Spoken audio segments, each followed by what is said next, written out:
Welcome everyone to the DEI and Retirement webinar. Thank you so much for joining us today. Please send all questions through the Q&A portion and section of Zoom. We will try our best to answer all of your questions, but if for whatever reason we are unable to get to your question today, please email them to northeastcoms@nfp.com. At this time, I'd like to hand over the call to Pam Bass, our Vice President of Retirement. Pam, the floor is yours. Great. Thanks, Nicole, and welcome everybody. We're really excited to have you all here today. And I'm super excited to have an amazing group of panelists from NFP to talk about something that's different in the retirement industry. And it's really DEI and retirement. And how do we as employees at NFP and you as plan sponsors make retirement plans more equitable for all employees? We at NFP want everybody to have access to a retirement plan and everyone to be able to retire. So what are we going to talk about today? Just going to walk you quickly through the agenda, and then we'll do some introductions to the amazing people that I have with me here today. We're going to talk a little bit about the retirement landscape right now, some of the statistics on retirement plans, and talk a little bit about how we can improve those statistics. We'll talk about the DEI environment, and we'll talk about making a business, making a business plan or for DEI and retirement. We'll talk a little bit about investing and how ESG funds and looking at ESG funds and looking at DEI and investing. And then we'll get into what record keepers are doing, what retirement plan record keepers are doing, and some questions you as a plan sponsor can ask your record keepers regarding DEI and improvements of your plan. So I'm very excited to welcome this amazing panel of individuals from NFP. Again, my name is Pam Bass. I lead the Retirement Division and Wealth Management Division of NFP in the Northeast region. I've been with NFP for over 15 years and been consulting on retirement plans for over 20. My role at NFP is really working with organizations of all sizes, from some plans that have 5 people all the way up to plans over, thousands and thousands of employees, helping them with their retirement plan, focusing on plan design, compliance, employee education, communication, fees, and investments, and anything that we can possibly do to help both our clients and their employees regarding their retirement plan. I'm going to turn over to Kismet Moore from NFP to do a quick introduction. Sure. Good afternoon, everyone. I'm Kismet Moore. I'm a Director of Diversity, Equity, Inclusion, and Belonging for NFP. So my role, as you probably know, is to work with our Chief Diversity Officer to create programs, change systems and cultures within NFP to make them more inclusive for all. Thanks, Kismet. Karina? Hi, everyone. My name is Karina Gascon. I'm an investment analyst here at NFP. I work on our national investment team, so I assist with investment due diligence for all of the investments that you see in your plan lineups for advisors across the nation. Thanks, Karina. And Julie? Hi, everyone. Good morning. My name is Julie Graham, and I have worked in the retirement industry for over 2 decades. And my primary role with NFP is helping to oversee and manage the provider relationships nationally. So I work a lot with the record keepers and also work with clients at times that are going through an RFP process with their providers. Pam? Great. Thanks, Julie. We're going to jump in and talk a little bit about the retirement landscape, where retirement plans are now. I think a lot of people know the statistics that are out there that we're seeing on a daily basis, that most Americans don't have enough saved for retirement. And we NFP want to change that.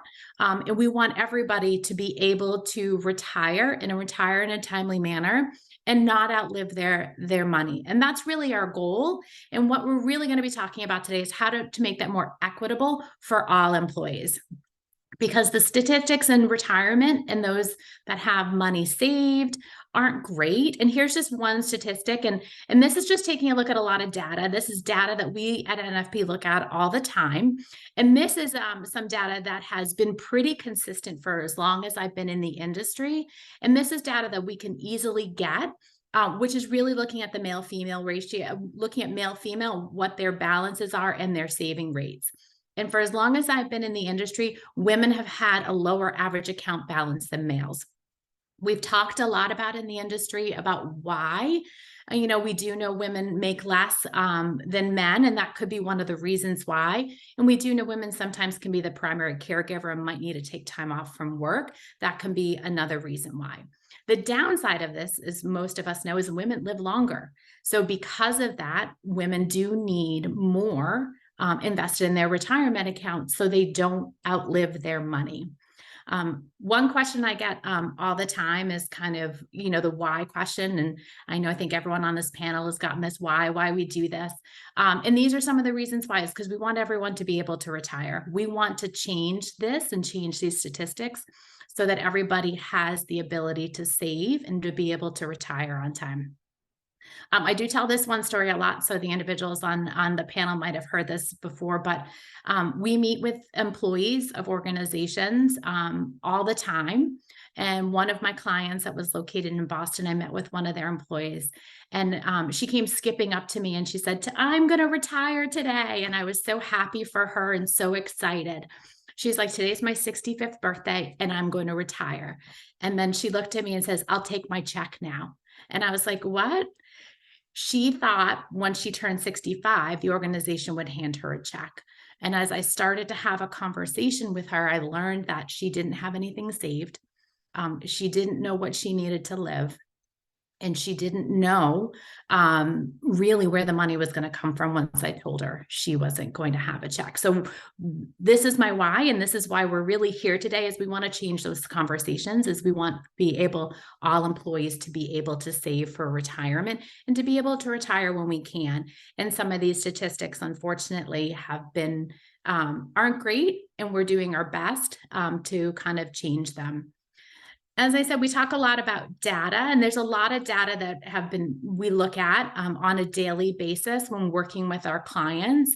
And a lot of the data is similar for all of our clients, no matter what we look at, is that balances and saving rates absolutely vary. They vary by income. We see the more employees make, the more that they save. We see it varies by age. We typically see the older the individual gets, the more that they save. And we see job tenure. A lot of times it's the more they're with an organization, the more that they absolutely save. But we also know employees need to be saving over their lifetime, not just when they turn into their 40s or 50s or even 60s, because they're not going to be able to catch up. So we're going to talk on a little bit about how we change that and what we can do as plan sponsors and as consultants at NFP, what we're trying to do to change some of these statistics. Make sure that retirement plans are equitable for all employees. This is a statistic that not only at NFP has been looking at plan sponsors, but also Congress. And this is really talking about automatic enrollment. For those that aren't familiar with automatic enrollment is when you automatically put employees into your retirement plan at a stated rate, whether they opt in or not. Employees have the ability to opt out, so they absolutely can take themselves out of that saving at any time. But this is automatically putting them in. And the statistics are here, and the statistics are consistent, is that plans that have automatic enrollment have stronger results. Their stronger results show that employees are saving more. The stronger results show that employees are on track more to save for retirement. And participation stays high when you automatically enroll your employees in the plan. We do know that automatic enrollment does not work for every single organization and every single retirement plan. Absolutely. But it does work for between 90 to 95% of retirement plans. Automatic enrollment does work. And these statistics really show it here. I have one client that I've worked with for a long time. Their delivery individuals, they drive trucks and drive around. Most of their employees start out at minimum wage. When we first started working with them, their participation was 45%. We knew at 45%, their employees would not be able to retire on time. We also knew due to the workforce that they wouldn't be able to work until they're 75 because they're lifting boxes. So we put in automatic enrollment, and we did what's called a re-enrollment, which is we went out to all employees and put them back into the plan, and their participation jumped to 90%. And it has stayed consistent at 90% for over 7 years. So we know automatic enrollment works. We also know Congress is looking at automatic enrollment. In the Secure Act, both 1.0 and 2.0, there are provisions in there that are highlighting automatic enrollment and encouraging plans to put automatic enrollment into organizations. Secure Act 2.0 does have a provision for new plans that started after Secure Act 2.0. So those are startup plans, brand new plans. Automatic enrollment is mandatory at some point. So we know that this is helping both not only the savings rate in getting employees to save, but this is also making it equitable for all employees. So we're making sure that all employees have access to a retirement plan and all employees are saving so that when they get to retirement, they will have something in order to be able to retire. So this is this is always a statistic that we look at. Congress looks at it. We've had a lot of changes in legislation regarding this, is that not all individuals in the US have access to a retirement plan. And when you break it down by race, some of these numbers are really high. Like looking at Hispanic individuals, they don't have 64% don't have access to a retirement plan. So Secure Act, which NFP was a big favor of, that is hopefully changing it. We are also seeing legislation in individual states where individual states are mandating that employers, mostly usually over 8, if they have over 5 employees, that they offer some type of retirement plan to their employees or enroll in the state plan.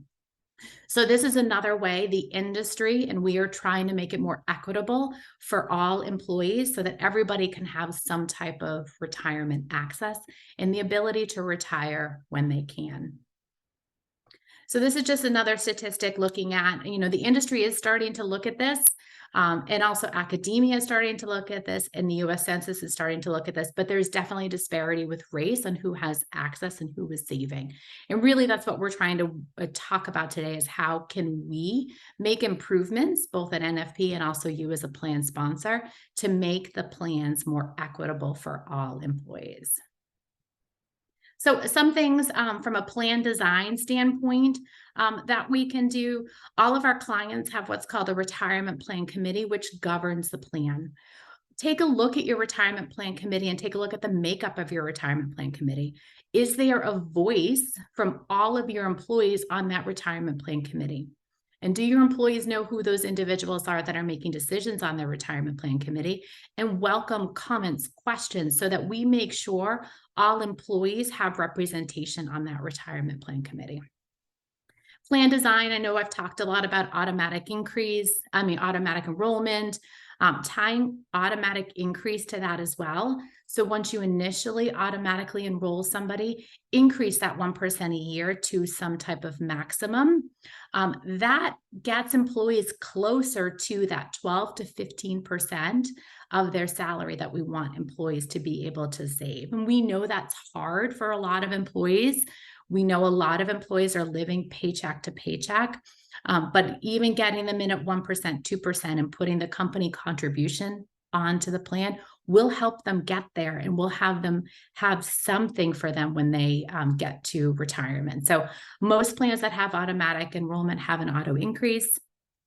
Talk about re-enrollment, which is going back out to everybody and putting them back into the plan. We are hearing some organizations doing a re-enrollment every couple of years and really trying to recapture those employees that might have opted out. And look at your loans and distributions. Look at the leakage in the plan and where the money is going. Look at that, gives us a lot of insight. And we'll talk about this in a little bit into the financial wellness and financial thoughts of your employees. So these are some things that you as a plan sponsor can think about to try and make that your retirement plan more equitable for all employees. So all employees have something when they want to go ahead and retire.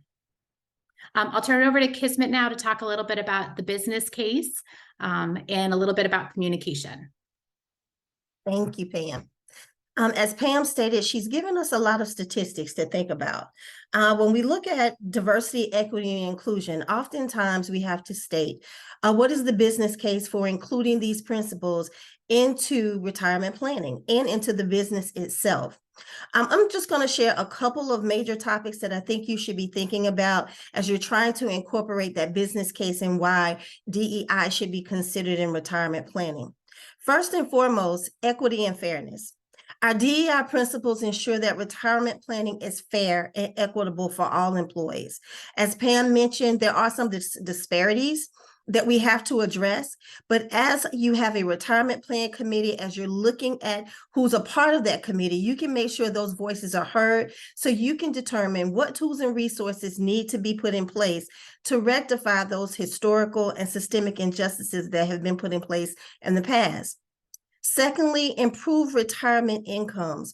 When retirement planning considers the diverse needs of employees, it betters the retirement incomes for everyone.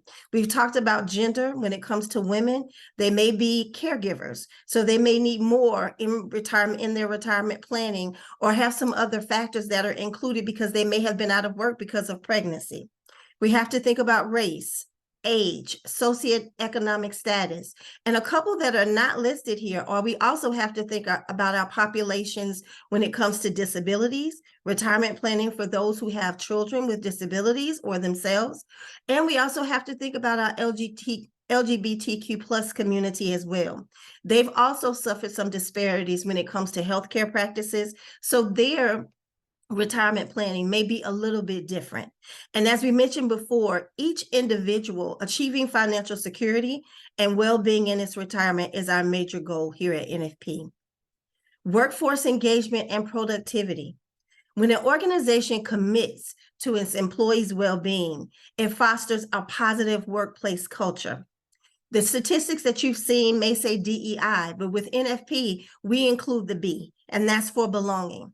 And if you feel supported in the organization that you're working with, that you know that these retirement plans are including where you are in your lifespan or in your life, then you're going to feel like you're more engaged, you're going to be more productive, the employees are going to be more positive about coming to work because you know that you have programs in place that are for you and that are fostering employee satisfaction and loyalty.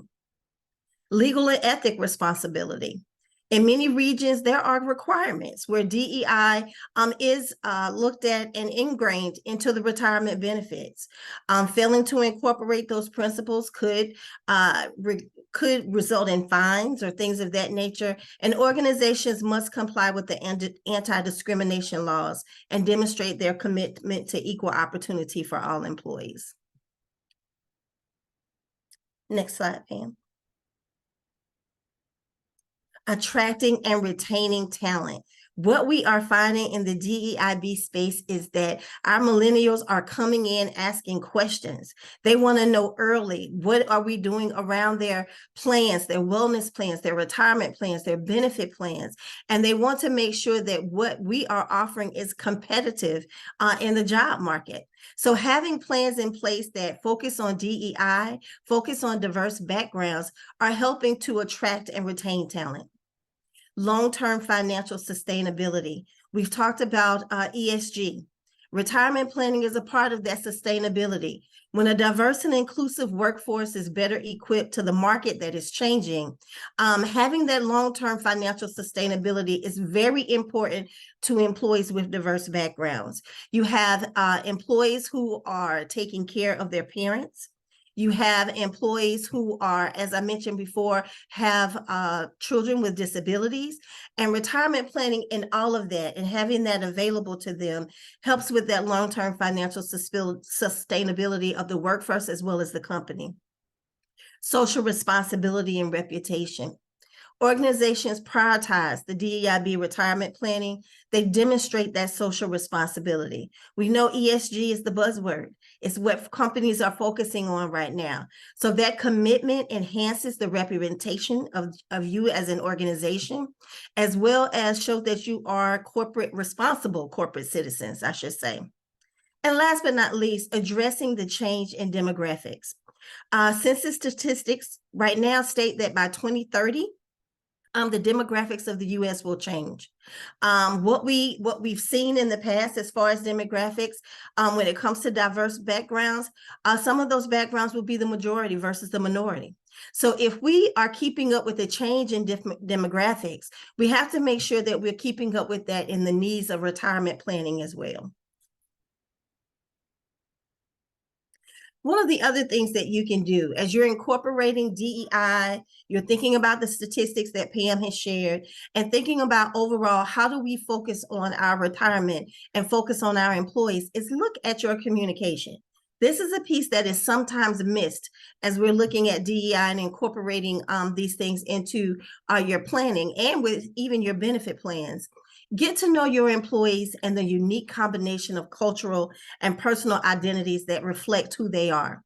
Commit to learning what is important to your employees and use this knowledge to customize your targeted communications. Encourage appropriate cultural representation in all materials. You shouldn't have to create materials for the demographics for your company. They should already reflect the multicultural and generational diversity that you have within the company, so they're applicable to everyone. And evaluate and remove unconscious bias from your communication materials. Build confidence and knowledge so employees can make the best decision for their needs. So not only just looking at the retirement planning, looking at the way that your committee is set up, also looking at your communications. If you just start there and take all of those things into consideration, your employees will be happy, your organizations will be more successful, because diverse backgrounds, diverse opportunities of thoughts create successful companies. And I'll pass it over to Karina. Awesome. Thank you, Kismet. So I think that Kismet and Pam have really opened up this conversation now for ESG investing. They talked about, how plans should be more equitable, more accessible. Now I'm going to talk about the actual individual investments in the lineups and how ESG investing can be incorporated into that element. So ESG stands for environmental, social, and governance, and has been, as Kismet mentioned, a big buzzword, even in the investment world. Investors are increasingly applying these non-financial factors as part of their analysis to identify material risks and growth opportunities. Now, environmental aspects are an important aspect, but this is a DEI webinar, so I'm going to focus more on the social and governance aspects. First, with social, that's the consideration of people and relationships. So ESG investing, when looking at it through a social lens, are portfolio managers, those portfolio managers that are investing in your mutual funds or CITs that you have in your plan lineups, are examining the companies they're investing in and looking to see how diversified their companies are by a gender, racial, and ethnic aspect, how engaged they are with their employees, and how they work with their community and those community relations. So looking at it from a gender and diversity perspective, those portfolio managers are looking to invest in companies that have a diversified workforce and are representing the community that they're serving. From an employee engagement aspect, they're looking at companies that are offering employee resource groups or business resource groups to provide their employees with a better sense of belonging and inclusivity. And then from a governance aspect, we're looking at the standards for running a company. How diversified is the board, and is the board composed of the workforce that they're representing? So that's just ESG investing in general. And then on the next slide, I'll get into why does ESG matter? Well, diversity makes an impact, and we've seen that in financial returns of companies that have a more diversified workforce shown. So companies in the top quartile for racial and ethnic diversity are 35% more likely to have financial returns above their respective national industry medians. That's a huge increase in financial returns and financial return opportunity for representing a diverse workforce. And then companies in the top quartile for gender diversity are 15% more likely to have financial returns above their respective national industry medians. This is just one aspect where DEI initiatives are being flow through to ESG investing, and where we can actually see financial returns make an impact on the funds that we're investing in. On the next slide, we can see that, Are participants actually interested in seeing these DEI initiatives flow into their funds? Looking at this study from Stanford University, assuming you have retirement savings of $100,000, how much would you be willing to lose in retirement savings to have the companies you're invested in change from industry average levels of gender and racial diversity to mirror the diversity levels of the general population? Kismet mentioned that we're seeing a huge inflow of millennial interest in ESG initiatives, and that's just further shown in this study here. You can see a range between sacrificing 1,000 and 5,000 to 11,000 and 15,000. Millennials are willing to sacrifice that amount of their returns in seeing these initiatives actually flow through to the investments that they're investing in. Gen X is also showing that, and we've seen the boomer generation just not really adopt these mindsets and DEI initiatives in their investing strategies. But the younger investors are what are going to make up the workforce in the next few years, and it is something that we're most likely going to see a demand for in the next few years in the future to come. So why haven't we seen these adopted in retirement plans specifically? If we go to the next slide, we can see that changes to investment fund lineups to support DEI initiatives just haven't been really seen. 84% of plan sponsors just are not willing to make changes to investment lineups at this time. And there's a lot of reasons for that. Although individual investors may really like to see these in their plan lineups and be willing to sacrifice returns, we do have to adhere to DOL and ERISA guidelines. So the fiduciaries may consider ESG factors when evaluating the risk-weighted returns of investment options, but they should not give extra weight to ESG factors in choosing investments. So fiduciaries, and that's one of the main hurdles you can see on the right-hand side, is that the barriers to pursue ESG investing are those impact on returns. So we do have to be cognizant of those risk return metrics still. But fiduciaries should evaluate ESG factors just like any other potential factor in the risk return analysis, like information ratio, up-down capture, but they must use financial returns as the primary objective. So although that is one hurdle in retirement plans specifically, individual investors are looking for this, and it can be used as a factor when evaluating funds in the plan lineup. Another barrier is that lack of available products. I'd actually like to counter that, because although there may be a lack of available products that say ESG in the name, I meet with investment managers on a weekly basis, asking them about their investment strategies, how they're performing. And I'd say almost all of them, if not all of them, actually do incorporate ESG investing methodologies in their philosophies, and put those ESG factors into how they're actually investing, because they have seen how those returns are impacted by implementing these DEI initiatives. So although a fund may not be labeled ESG, a lot of these managers are incorporating ESG elements into their investing styles because they have seen the importance of those financial returns. And so on the next slide, we can see how NFP can actually help you with that resource. So NFP has this resource called the ESG ratings report that can actually be implemented directly into your fiduciary investment reviews. This ESG ratings report leverages MSCI ESG ratings methodology, and will actually show that ESG rating on that right-hand side that is given to your funds. So you can pull this for your fund lineups, see how they rate against peers, whether that be an actual ESG fund or just your regular large cap growth, small cap growth, international equity fund that's already in your lineup. And while also adhering to ERISA law, you can put that rating directly next to the score, which does factor in risk return factors such as up-down capture, information ratio, peer group rankings from risk return metrics. So if you're interested in seeing how your funds that are currently in your lineup actually match to ESG methodologies and these ESG ratings by MSCI, this is a great tool to see. And if you're either lacking or already there, so use this resource if you're interested. It is available for to add into fiduciary investment reviews.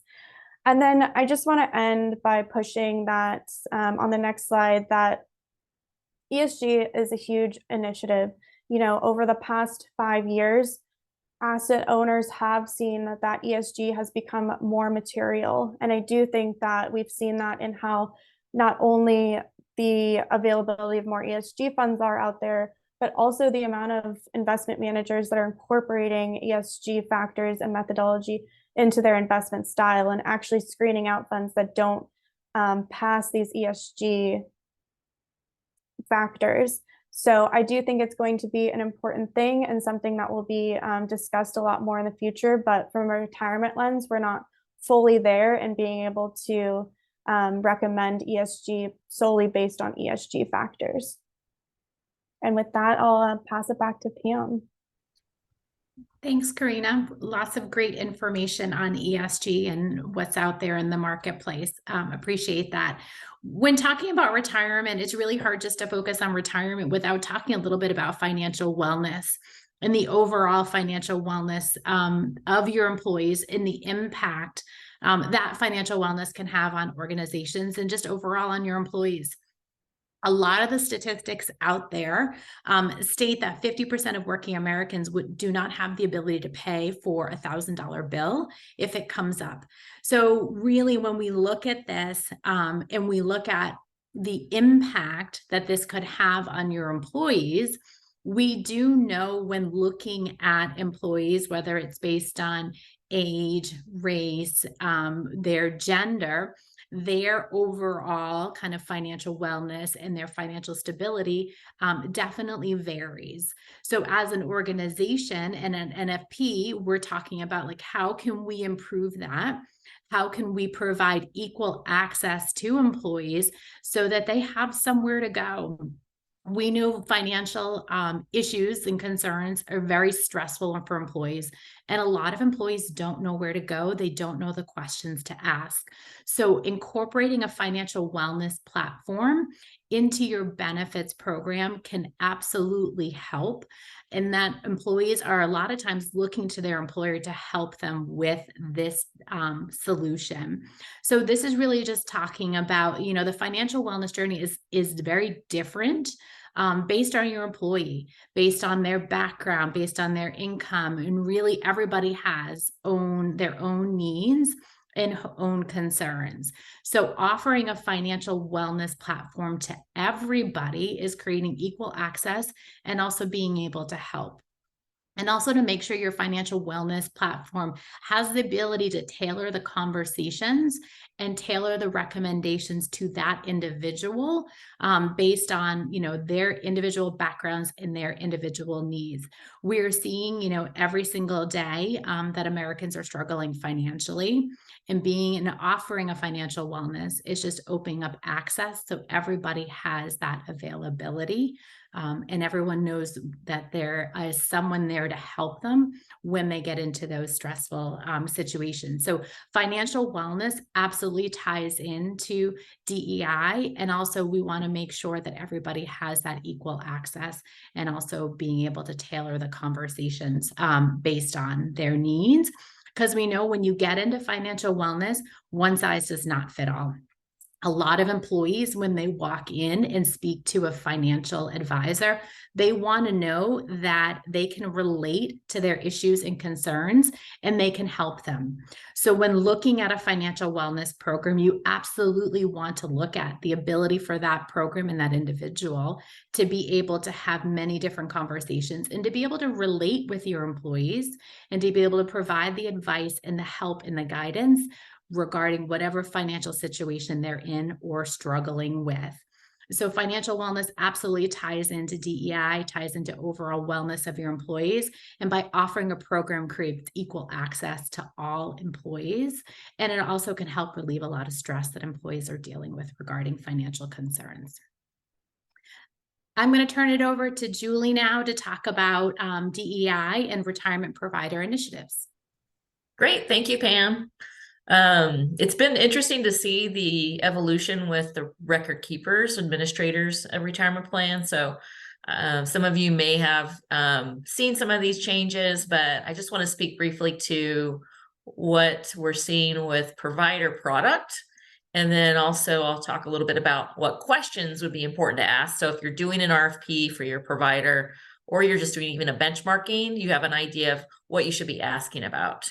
So kind of related to the financial wellness, different items that Pam was referring to, and kind of what we're seeing with personalization, we're seeing providers really spend a lot more time, first of all, with training their call center representatives. So somebody on the phone answering a participant call, just the training they're getting so that they can make sure from the language they're using to be able to address different needs of different backgrounds, you know, whether that be someone of different gender, different race, age, you know, all those factors. And then they really are working to make expertise more available. So historically, it was maybe meant for someone with a higher balances got more attention. We're seeing more broad offerings for employees, no matter the balance, they've got something that is going to meet their needs, kind of regardless of that income level. So there's a lot more resources available. We're certainly seeing a lot more with the digital tools. So not just, you know, let's say paper material. I think we're seeing a lot more investment on the digital capabilities. So we can see that it being incorporated with the websites, the mobile app experience, and even with the people with disabilities as well. If they've got a, you know, learning disability or hearing disability, all of those factors providers are really focused on. We've definitely seen a lot more with their education for women in investing and specific training, education, webinars, just the needs of somebody that might be more of a caregiver, whether that is a, you know, of any gender. But we're seeing a lot more just investment there. And I think we're just at the very beginning. Many are, you know, at the starting point, and we're only going to see more resources, more capabilities, so that when people are using the product of the provider, it's reflective of the culture. And I think providers are working very hard to make sure as things change and the culture evolves just across the country, when we look at all the demographic data, some of the statistics shared already, that they're able to really address and meet the needs and support people of all backgrounds, and not just focusing on like a certain group. And I think historically that's what we've seen. We've certainly seen improvements in language capabilities, more with Spanish capabilities than other languages, but providers all have different access and translation capabilities for the language. But now we're seeing a lot more with Spanish on the mobile app experience, where it's really quick to switch that mobile app to full Spanish. And that wasn't the case, you know, even just a few years ago. So definitely be on the lookout for those items. And then really thinking of the provider questions, we want to look at the next slide. There's a lot of things you can ask, and providers are really all pretty, I would say, you know, have built and have hired for and are really focused on their own DEI initiatives. So asking them what they're doing to improve their own hiring practices. So like as a culture of the provider, how are they developing people, retaining people, and what kind of talent are they hiring to really improve the diversity of their own population? What programs are they offering? I think that's always a great question to ask. What are they doing for their own employee benefits to help with family coverage, having flexible workplace programs, just to get an understanding of what their culture is like. I think that's a helpful tool to understand if that's going to be the right provider for you, if they can really meet the needs of your company. And then what they're doing with their communities. We see in a lot of initiatives, I know also at NFP, this is very important. It's not just what we're doing internally, but then how are we interacting with our local communities to support underrepresented groups? What are those activities? I would ask provider about that. I would ask a lot more specific details on their call center training. Like what are they doing with training with different, to meet different needs, different culture backgrounds, different age, you know, as we have so many different generations now in the workforce, different needs, you know, gender diversity is probably another area we see providers being able to address those needs better. Employee resource groups, what are they doing internally, what they offer, what different events or heritage months do they observe as a company, and then their own DEI program structure, leadership structure, do they have at the higher levels what their metrics are for their own diversity and what they're able to provide, and what their goals are for how they're growing and expanding that at the higher levels of their organizations. So those are probably some key things I would put in an RFP, just a few ideas of questions. I know for providers, we could get pretty in depth. We could have a whole separate webinar just on the provider initiatives alone, which may be a topic Pam might want to do in the future. I know as we've talked, but hopefully that gives you some ideas on things to ask and to really get better educated on what your providers are able to offer you and your employees. Pam? Thanks, Julie.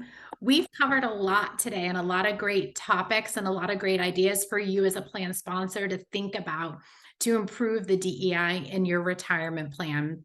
So we talked about plan design and making some design changes to make sure the plan is equitable for all employees.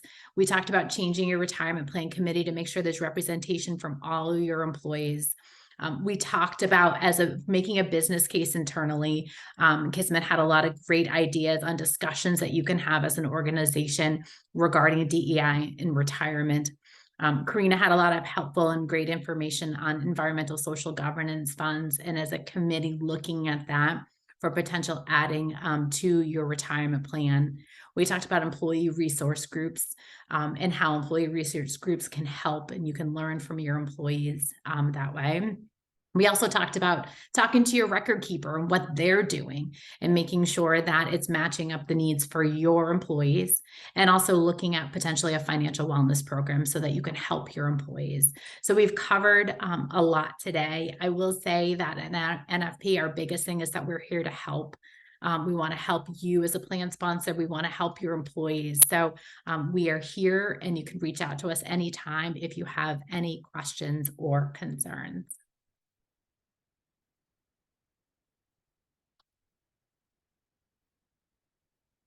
I'm going to turn it over to Nicole. Yeah, it doesn't look like we have any questions in the Q&A chat box. Let's give everyone a minute or two if you have any questions to throw them in there. Yeah. I do see there was one comment in the chat and asked if the present slides will be shared. Yes, we will be sending the slides and follow up after. So great question. Okay, we got a question. Yeah, we got a couple. Okay, so first question, if we offer a safe harbor plan, do we have a retirement committee? Great question. I can take that one. So every organization that sponsors a retirement plan should have a retirement plan committee.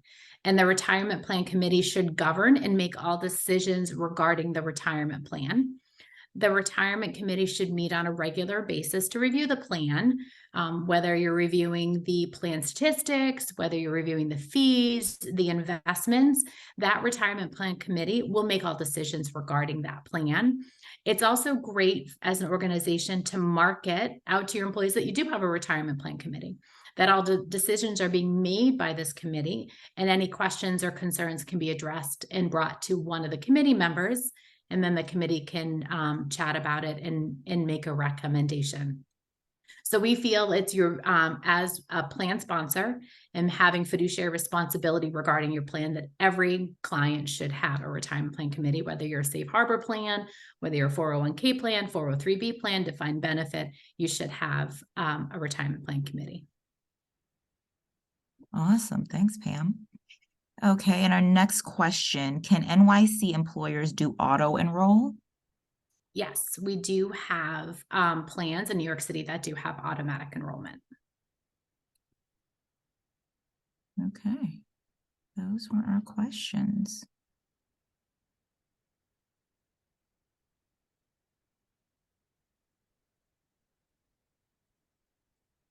Well, great. Well, thank you everybody for coming today. We appreciate the time. I want to thank my fellow presenter. That was wonderful to work on this with you.